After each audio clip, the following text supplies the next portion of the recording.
The View starts right now. Trump and Ryan's first date. Can Donald charm his way into an endorsement, or will it be political suicide for Ryan? Plus, can potty training at 4 months work? The celeb who's planting her peanut on the potty before he can even walk. Plus, her bombshell essay on Hollywood plastic surgery went viral, and actress Amanda Peet reveals why she won't go under the knife. It all starts now on The View with Whoopi, Michelle Collins, Joy Behar, Candace Cameron Bure, Raven Simone, and Paula Ferris. Now, let's get things started.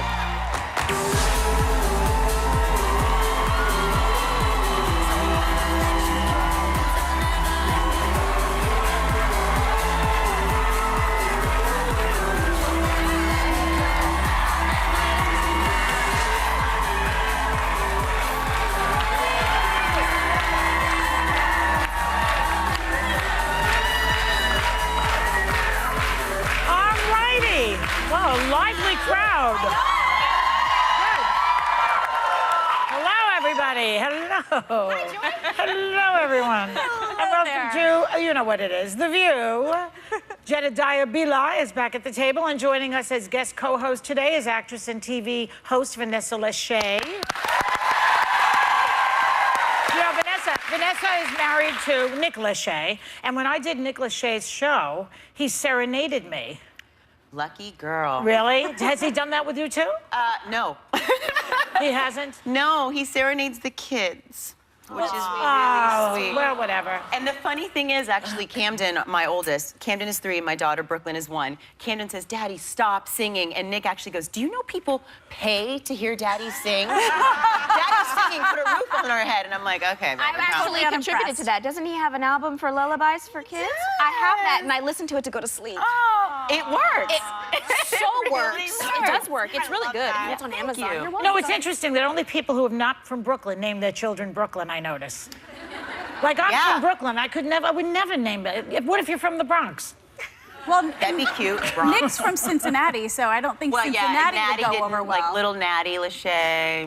Brooklyn really works, sound though, well. because you call them Brooke. It's the same. And you know what's That's crazy cute. is she is a Brooklyn. She is. I mean, she is street. Street. I'm afraid of her. She's 1, and this little girl has some sass and independence, and she is Daddy wrapped around her little finger. Aww. As it should be. As it should be.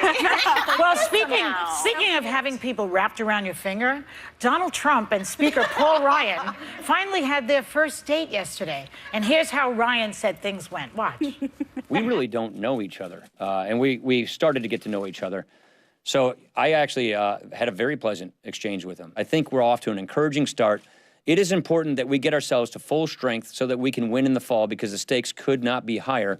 But it takes more than 45 minutes, Mark. Getting to know you, getting to know all I just felt like I was about watching you. like a dating, right? He's Yeah. like, so we're getting to know each other. So what do you think, Jedediah? Does this give you hope that your party will win in the fall? Not necessarily. There's differences here. You know, Donald Trump has been, and I said this before, on both sides of a lot of issues, but particularly when it comes to immigration, when it comes to trade, when it comes to entitlement reform, Paul Ryan is sitting there saying this is a guy who doesn't agree with us on a lot of issues, and in the past who's been quoted and on record supporting things that we don't stand for. Right. So I think, and a lot of people are pushing Paul Ryan, saying you should support him, he's going to be the nominee, and Paul Ryan saying, well, hold on, I have principles, I stand for something, and why- I don't want to compromise my integrity. But why, just because you're a part of a party, do you automatically have to follow them? Again, I'm not a politician. I have no idea about this. Why do you have to follow the Why do you party line? automatically have to follow him? Doesn't that show you have a little strength, saying just because he's that doesn't mean, like, I think it shows more strength than anything. Well, they're trying to not follow him. They've been trying, but he keeps winning. So No. what's their choice? They're not trying. They're not following him. No. Well, now they're starting to fall in line a little bit. Really? But I think Paul Ryan's playing this perfectly. His eye is on a bigger prize, and he can say, hey, listen, I didn't come out and endorse him. We had some closed-door meetings. We talked about policies. And if he does indeed endorse him, and it sounds like he might down the road, he can say, hey, I wasn't on the Trump train right away. But, you know, at the end of the day, you guys, we all have to get along with people we don't like. That's what adulthood is all about, we don't. right?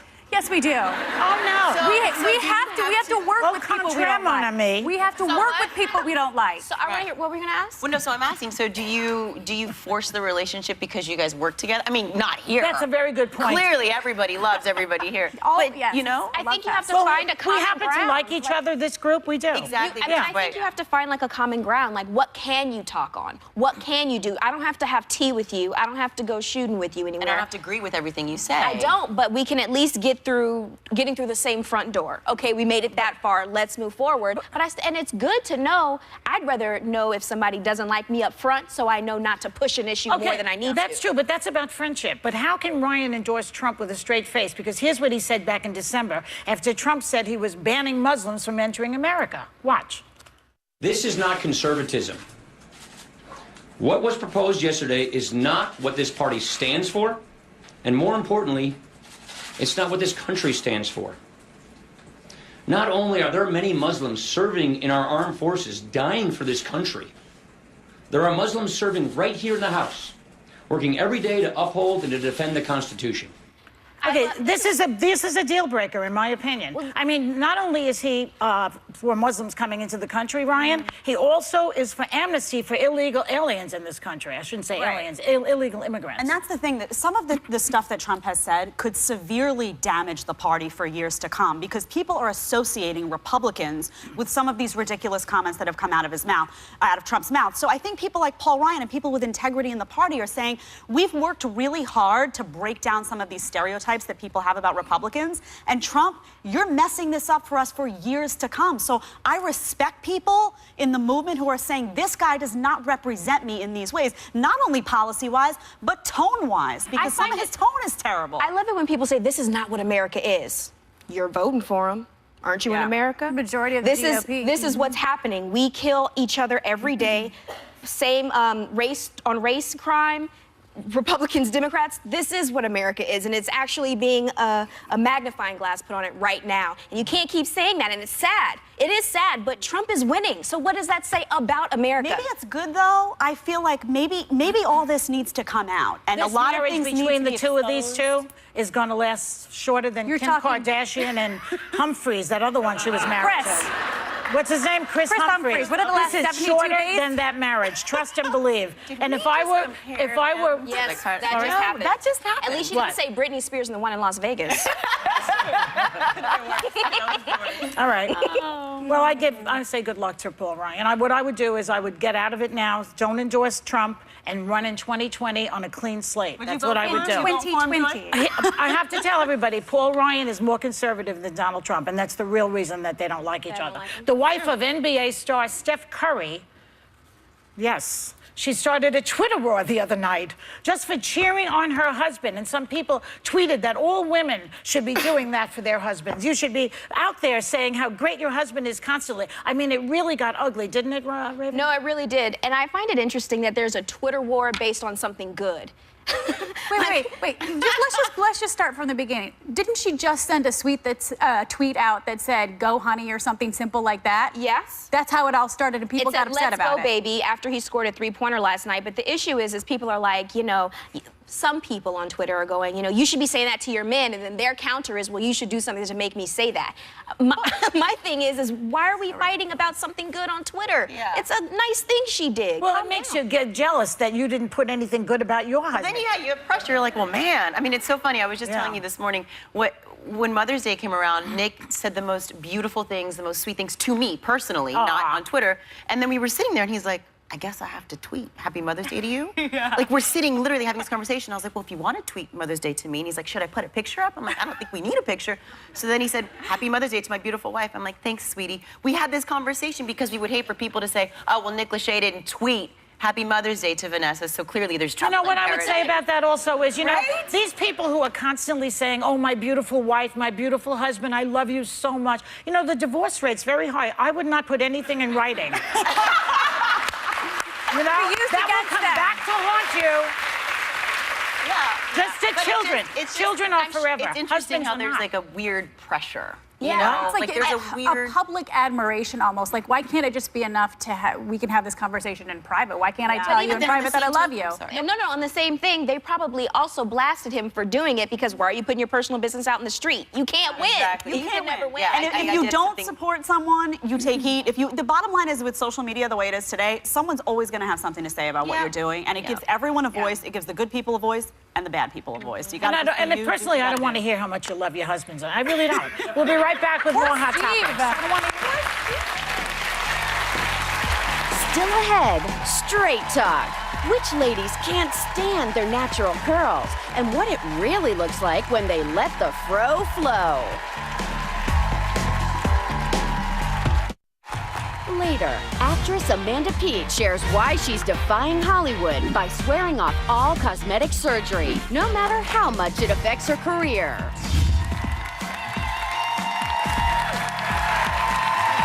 Welcome back to the show. Paula, what is bugging you? You know what? I think that Steve, your husband, might feel a little slighted and needs a little public affirmation from you. Tweet him? Because you said All of you tweet him. Tell him how much you love him. No, I think Steve needs to hear it from you how much you love him. You know what? Steve knows I love him. I don't have to tweet it for the world to say. It's not necessary. This is not a tweet. Look into the camera. You right, Joy. Profess You your right. love. I'm right. I You know are I'm right, right. Joy. Okay, let's do this topic. Do single women ever make you suspicious, Jedediah? Uh-oh. Because a single woman wrote a blog saying people always assume she's on the prowl looking for a man. What do you think about that? I love how the camera goes to me just because I'm not you're the married. single- I you're- know. neither is always Raven, a really. troublemaker, right?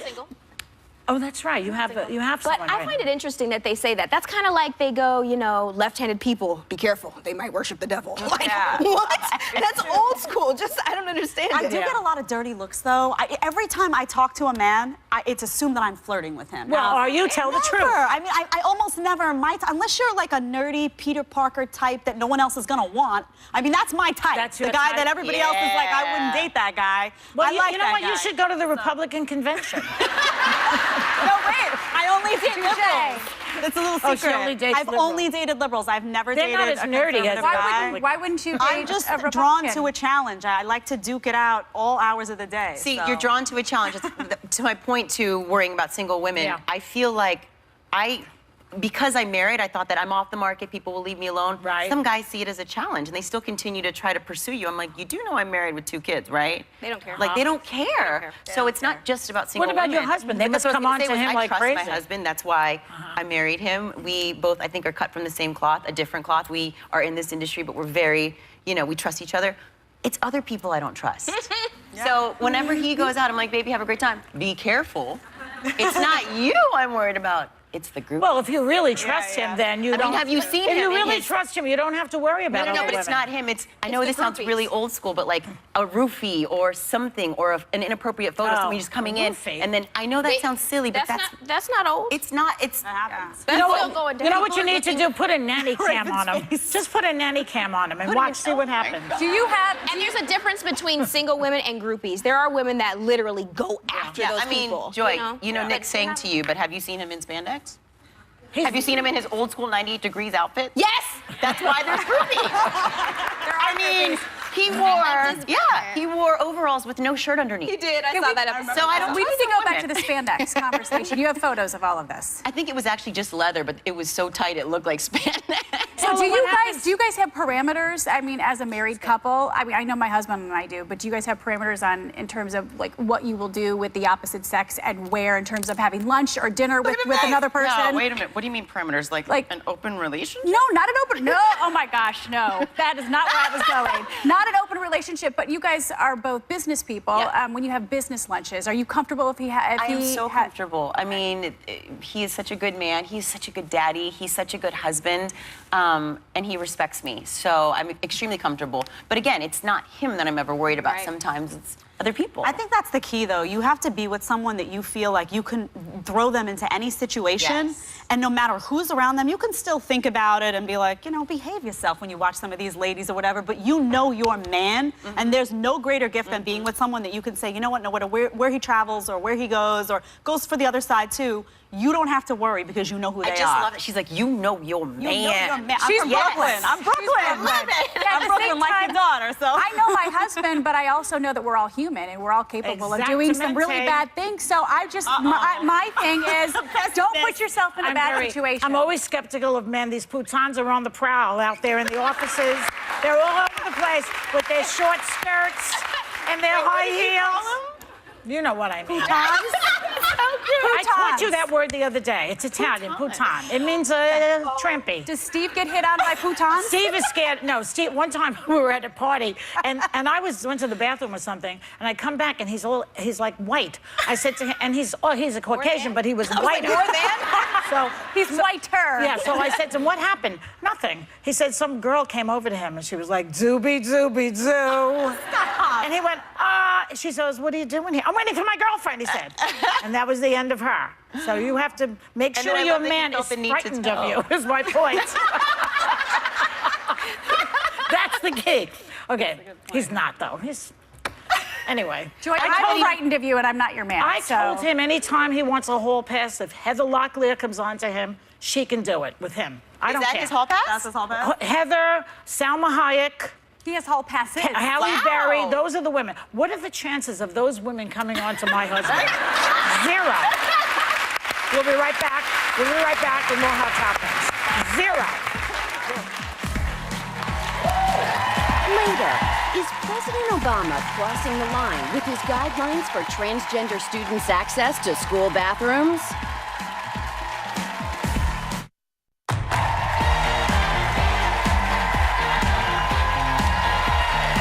Welcome back to the show. Now, Paula, you've been chomping at the bit to do this topic now for What topic 2 is weeks? this? It's been like a year. It's a year.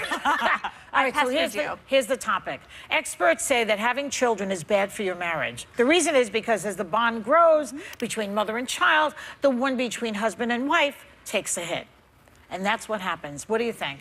Well, listen, my husband and I were married 7 years before we had kids, and we went through a really rocky time where we were living apart, we were separated, and I feel like once we decided to have kids a couple years once we reconciled, a couple years later, and for us, our kids really galvanized us. It forced me to grow up and realize that a lot of the problems in the marriage were me, and also you want your kids to see the best side of you. Granted, yes, I'm sleep deprived, it's not my best side, but you know, my kids bring out the best side in me, and I feel like it's just really a common bond that my husband, and there's nothing hotter, can I say, than seeing my husband interact with my children. Nothing hotter. Can I ask you though, do you carve out time where it's just for you and your husband? Because I feel like Yes, we call when it you ministry have time children, on Sunday nights. You know, like date nights. Oh, it's Sunday nights, ministry night? Sunday night, yeah. You know what she means by that's the thing. ministry night? You have to, They do it. Like I said, the I ministering. feel like a kid who the light bulb just went off. I'm like, oh, wait a minute. This is how I explain it, Vanessa. I minister to him and he ministers to me, so it's ministry time. Preach, girl, preach. See? There we go. You have to make time for one another. You have to. That's what I feel like the key is. I mean, I'm not married, but Raven's like, I give up. I'm out I of totally agree with her, though. It's like nothing, for me, it's the same thing with my husband. While we've had ups and downs, once I became his wife and once I became the mother to our children, it just solidified us. And there's nothing sexier and better than seeing him as a father. He's the best dad in the world, and I'm sorry I'm getting mushy. Actually, my husband's the best dad in the world. You want to, come on. Ladies, find it out later. So who are these women that are saying that the children ruin their marriage? Are they forgetting they have a marriage, or is it because one of the parents are much more focused on the kids, and they actually that's it, and the other one's working and making money so that because the husband wants your attention and the child wants your attention, and if the husband is very needy, people say you should only have as many children as you have boobs. So if you have a needy husband, you can only have one child. And some people need 3 kids. Well, you also fight about chores, who's doing what in the house, who's not doing what, but that is the key, that big key that you brought up, Jedediah. You have to make time for one another. I have friends who say, you know, I forgot that he was my husband. He became just the father of my kids, and that's super important. But I feel like there has to be a time and a place where you remember your relationship, which exists separate from your relationship with your kids. And the kids every need to see happy that. couple I know finds a way to strike a balance between family life, and then there's also that couple life that you have to. Yeah, but you sort of have find sometimes time for. husbands are like, the kid is like, ma, ma, ma, and your husband's like, joy, joy, joy. Right? And it's like, shut up. But you know what? That's so funny that you said that, like you have to make time. That's why, and I use the word training loosely, but that's why Nick and I sleep trained both of our children, because we have a schedule You sleep now. trains them? And I use that loosely, but yes, they have a nap, they have a bedtime, and then I know that I can expect dinner with my husband at 7:30 when the kids are down. We can open a bottle of wine every night. It's 7:30. It's clockwork, and then every day 9 to 11, Brooklyn's asleep, so I can focus on time with him and wake up and have a cup of coffee and talk about what we're going to do that day. So it's given us that structure, and it's given us the predictability to be a couple, you know? It's interesting. Now I know why I'm divorced. You just... I did none of that. But that's the other thing. Everyone has their own methods. I was like, what time do you feel like going to sleep? To my daughter. Oh, 12. I don't know. My mom was like that, too. My mom was like that, too. Joy's a free-range parent. I'm a free-range parent, And yes. I love that. And it worked for you, and she's a beautiful girl. She is, but I'm divorced. I'm trying to explain that to you. You know, one kid's yelling, ma, ma, the other one's, and the husband's yelling, milk, milk. It's not attractive. We'll be right back with more Hot Topics.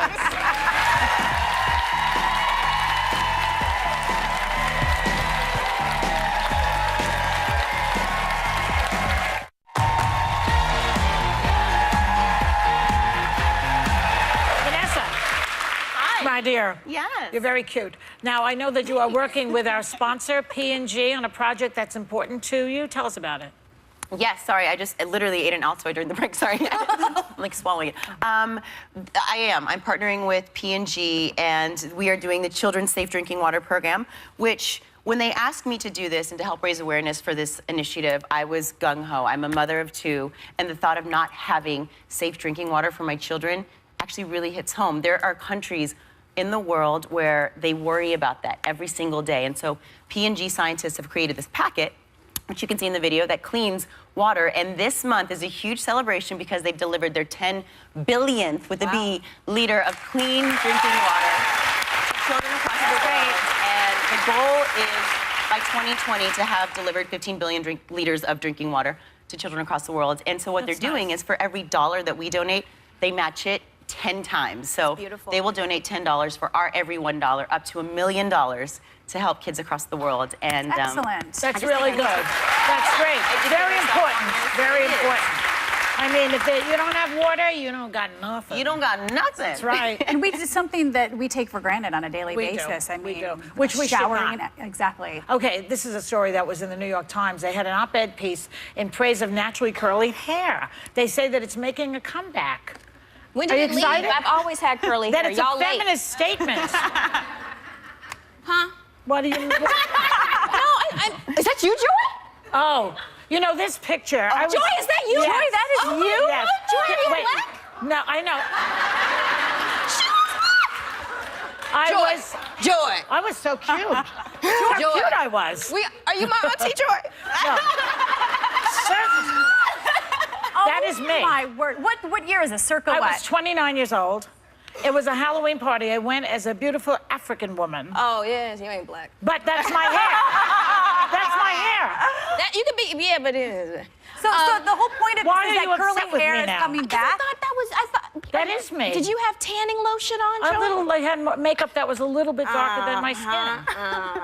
It's a great picture. But that's my actual hair, though. I love it, though. And I find it interesting that they always say, hey, guess what? You know, curly hair is coming back. Most people have curly hair. And the ones that don't, I want it. People, Me too. But it goes back. Like, people with curly hair want straight hair and whatever, but it's never been out of style. It's never been out of style. Oh my gosh, Raven. My hair, I remember when I first took That's my you. Yeah, that was Very cute. I remember when I first took my hair out. Oh my goodness, you don't look like Raven Baxter. You have to put a weave in. I said, first of all, this is not even my hair. I could take this out in a heartbeat. And people went crazy because they were like, oh, you're natural. You're natural. No, this is just me. This is what I wear when I don't have to be on television. I don't understand I feel like it depends on when you grow up, too. When I grew up, straight hair was a thing. My best friend growing up had, like, that's me. That's, like, what my hair looks like when I come out of the shower. Little munchkin Bila, but and a little bit of a blonde. That's not really curly hair. But, That's not curly. no, it's curly. And my friend had stick straight hair, and I remember she would come out of the ocean, and her hair would just dry, and she always looked neat. No. And it was associated with people used to say, curly hair's so messy, it's so messy. And I feel like young girls now, like when I wear my hair curly now and I go out, I don't feel messy. I feel wild. I feel in control. Well, why I do you have feel to feel wild? powerful. I feel like more like, you know what, this is who I am, and there's more of an acceptance feel of confident? it. Sing I it, feel like sing me. it. I feel am like me. woman, hear me roar. You have curly hair, right? No, I have You're straight hair, and I do want so curls. much to curl it because I want curly. We want what we don't have. want what you We don't want what you have. You know I what? started had- getting my hair perms was in third I grade. grew up with that kind of curly hair. First of all, they used to call me Brillo Head at some point. That was my 5th grade teacher. I hope he's dead. Number one. Why? Number two, I don't think that I would have ever become a comedian if I had straight hair. You know, comedians need something that they feel a little scared about, like people make fun of you for. You have to have that if you're a comic. There's always been If I had straight hair, I'd probably be a model. There's always been stigmas against what's naturally on someone when it doesn't look like what somebody else thinks is pretty. There's always a stigma. yeah. The weight is a stigma. The hair is a Yeah. stigma. I don't have any eyebrows. I have to draw them on every day. That's a stigma. Yeah. Big lips, small lips. We can never just accept it. And again, America, just accept it because there's so many different people. Yes. Again, I don't understand. I'm accepting it, but I also have faith that one day God will make my hair curly because I've been praying for it for 40 years. I'll trade with you. It's called a weave. Paula, we Okay. can trade. I Wanna can have the trade? neat straight, and you could, you know, be wild. Yeah, I'll make it curly. Don't hold your breath, Paula, okay? When we come back, actress Amanda Peet was here recently after her essay went viral on why she won't get plastic surgery, and we're showing you the interview. So right after this, so stay with us. It's good.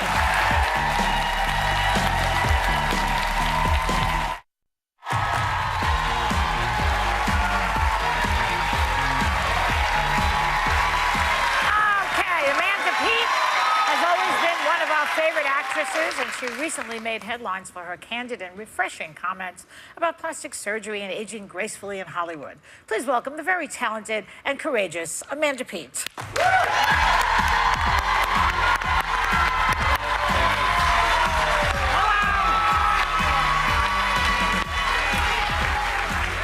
Hi.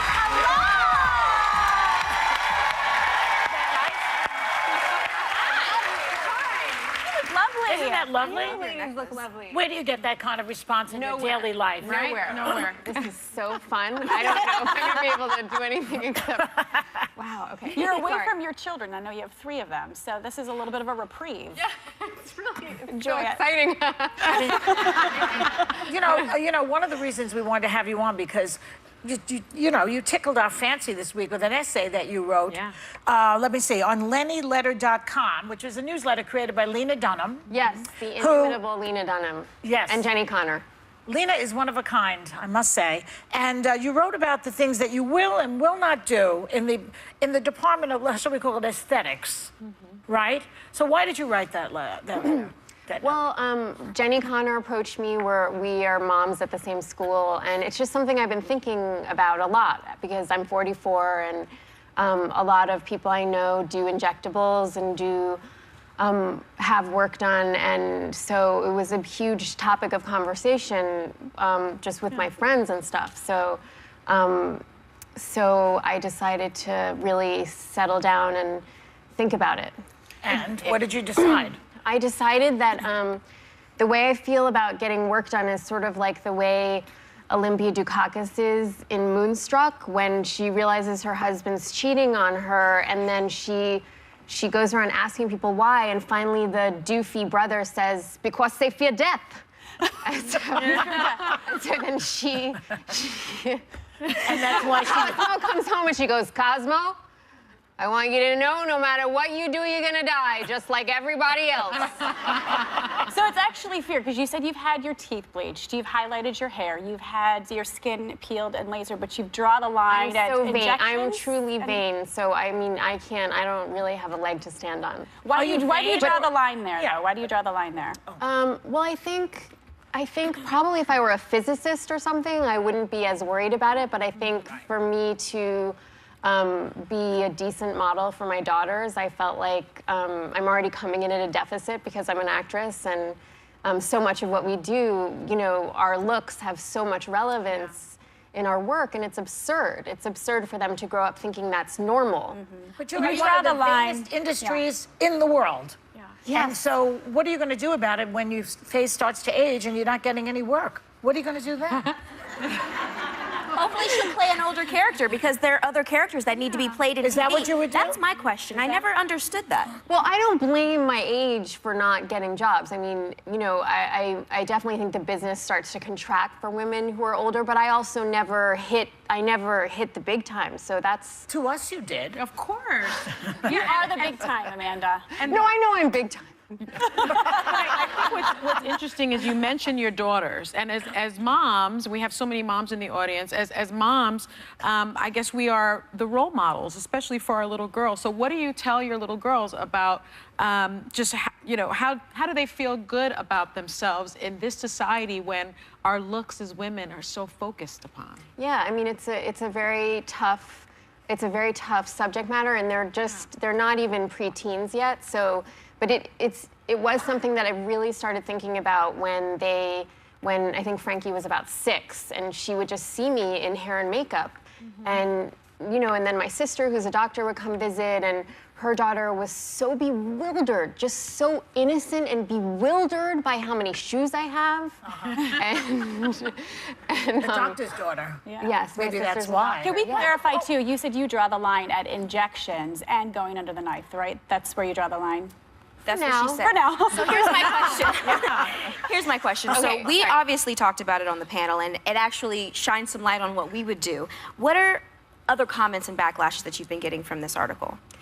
It's been really lovely. Honestly, so many people have been really supportive, and honestly, it was just my neuroses. I'm not trying to preach anything to anyone else. I think everyone should do what makes them feel good. I was only just saying this is where I become really neurotic about what I'm portraying to my daughters, and about, you know, what my business is and how I can try to sort of tip the scale a little bit away from what I chose to do. Your sister's a doctor, and you look to her, you know, as to how to age gracefully. Well, she just doesn't care. She just, it just doesn't have any currency for her. You know, she's just not in this world, and, you know, she's a very utilitarian kind of outlook in terms of fashion, and if I could even call it fashion, and she just, well, she, in a good way. I think it's She actually, embraces and she feels beautiful, right? I think, yeah, and she is beautiful. But she's a doctor, Paul. Who would trust a doctor who's all made up? I don't. I know. It's true. When I go, I've said often on this show, I am a fan of the injectables, and I've done some of it. But when I go, my doctor has none. And she's a woman, and it freaks me out. I'm like, what does she know that I don't know? Because she's injecting me, but she didn't have any. Yeah. Recently, It's weird. recently I was looking for a rabbi for my kid. I love how that gets a laugh.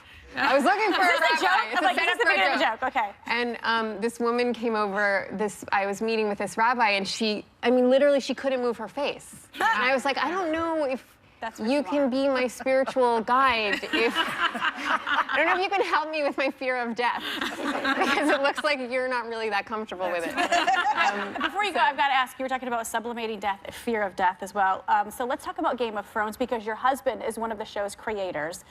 When you found out, yes, can I just say, I'm obsessed with this show. My husband and I are obsessed with this show. But when you found out that Jon Snow was dead, what happened between you and your husband? What just happened? What just happened? I gotta know. I didn't know he was gonna die. In fact, he tried to trick me. He sent me a picture of him with the haircut that he had, because I heard rumors. And so when he died, I was outraged At your husband. at my husband in a very personal, profound way. And his partner's wife and I decided to sort of do an intervention and be like, listen, you idiots. You've crossed the line. You're going to lose all the fans. Do you know how to write or not? And we sat them down, and it got to the point where he just had to tell me because I was basically like, I don't know if I love you anymore. Okay, we're very glad that you came by today to Thank you so elucidate much. on this very interesting topic where you confessed that you have injectables. I enjoyed that. I enjoyed that. You look gorgeous. So our thanks to Amanda Peet, and we'll be right back.